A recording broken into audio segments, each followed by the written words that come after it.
Ladies and gentlemen, Mr. Tony Robbins. Hi. Good to see you, man. You too, buddy. First of all, thanks for nothing off the top of the show. Yeah, that's what I'm here for. That's what you do, though, right? A lot of people think that you come up like, all right, you can do it, but you actually open by telling people you're done. Yeah, I'm not a positive thinking guy. I'm not here to pump you up. What I'm here to do is help you break the pattern that's stopping you. That's what I wondered, if like a Chuck Liddell, Ultimate Fighter, who top of his game, who's having a tough time right now. You coached the Los Angeles Kings when they made their run. Yes. You weren't behind the bench, but you worked with them. Yes. World leaders.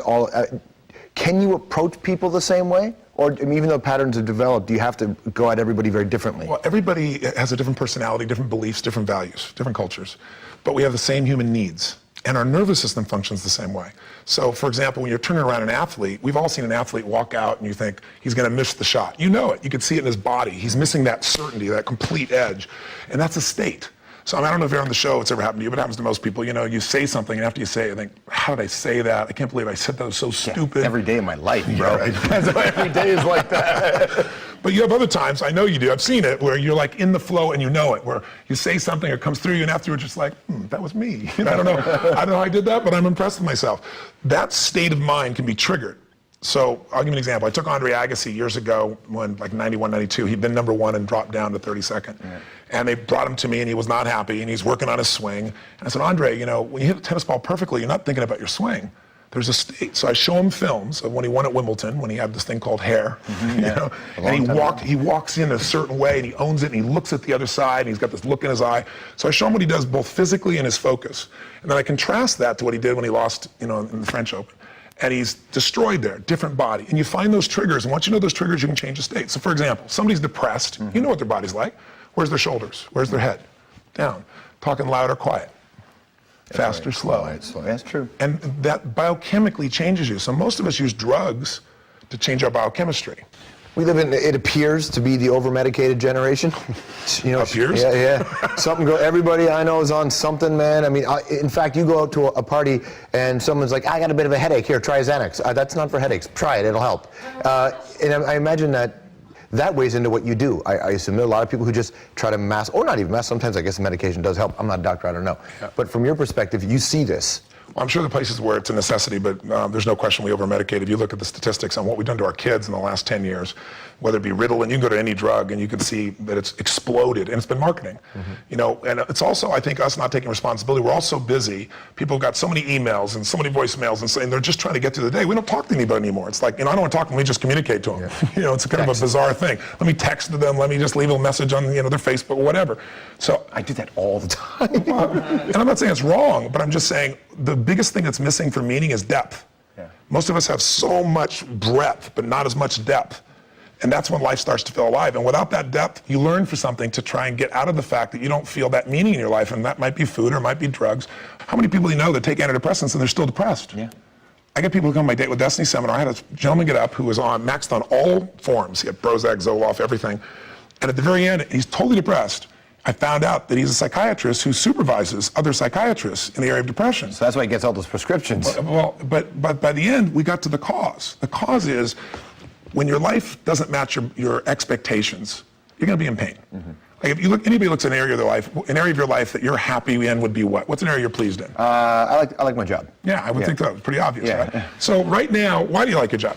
Because it doesn't feel like I work. Yeah. And so your life conditions right now, condition of your life, matches your core expectation of what it should be like. Yeah. That wouldn't be work. It'd be fun. It'd be amazing. I'd have an impact. Yeah. Tell me now you're not thrilled with, if there is one. I have no focus.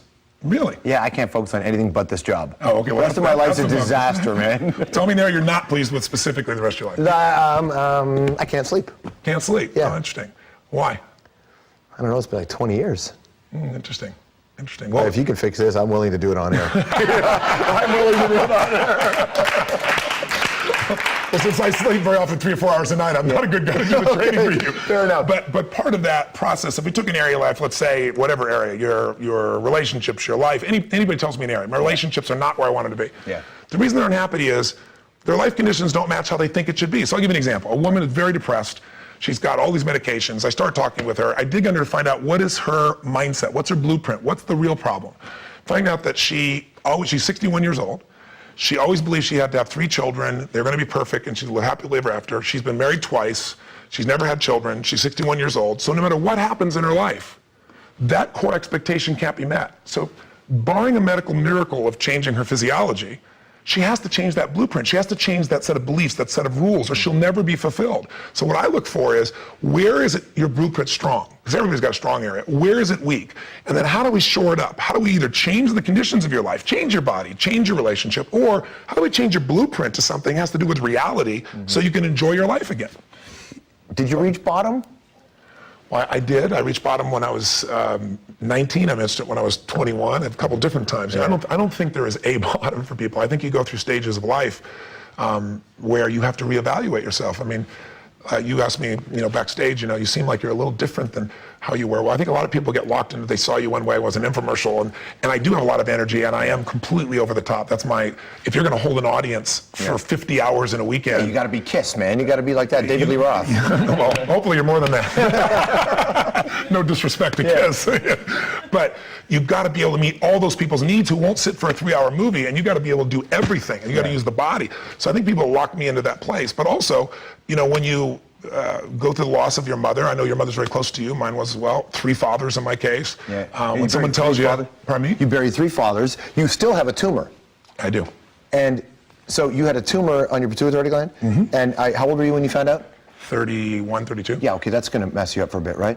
Well, you have to definitely get your full attention. You start wondering if you're going to be here or not, and you have to deal with the uncertainty of that, what it means. And surgery might mean they cut up my brain, I might die. Drugs that they wanted me to take, I found out 6 months later, where the FDA banned them, said they created cancer. Mm-hmm. So fortunately, I didn't do that.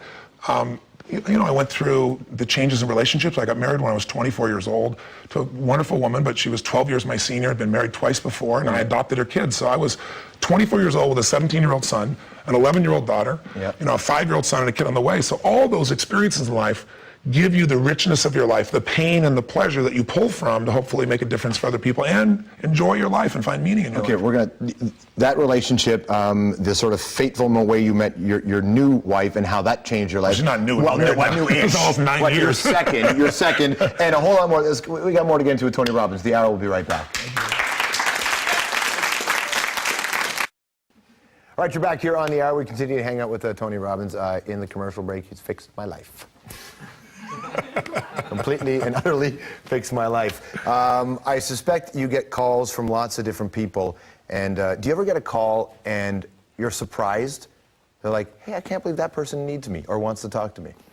Not at this stage of my life, because everybody has something they want to change, and it's only a matter of time. I don't care. None of us are invincible. And even if you've succeeded at everything, then it's like, what's the next level of fulfillment for me? Mm-hmm. So I'm not really surprised by that, but I've had some very interesting experiences of, different people at different stages that, how am I going to work with this person when somebody just bit off somebody's ear and they're a boxer, to give you an idea. Yeah. Come on, you worked with Iron Mike Tyson? Yeah, right after that occurred, and then I'm there on the side watching his next fight, praying he doesn't do this again, But here's a guy, as an example, I'm a student of people's psychology, not in a pragmatic way.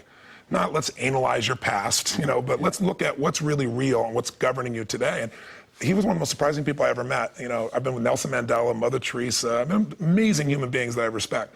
But this guy is so well-read, he has such a good heart, but his entire life he got loved by fighting, and when people took advantage of him, he just snapped. So he'd be in the middle of a conversation telling me about being in prison where he brought the whites and the blacks together and stopped all the pieces that were going on there, and then he'd say a few minutes later, but sometimes I think we ought to just push the button and kill them all. He'd snap in the middle of something. Well, his childhood is so tragic. When you read the Mike Tyson, I know. Have you ever been called into a scenario where you're like, I can't help you? Well, I'm sure there may be a time where I thought I could and was not successful, but no, because I live for that challenge. I love to take on the impossible. One of the things that you'll see very often, one of the hardest things, is when someone's lost a child.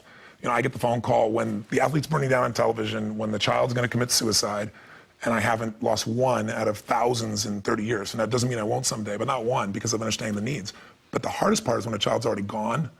Parents, that's the one that they just don't know how to deal with. So those that I've been able to help have been probably the toughest, honestly. Mm-hmm. My message to people is, look, it's not easy, but nothing in life is permanent. No problem is permanent. Your soul's permanent.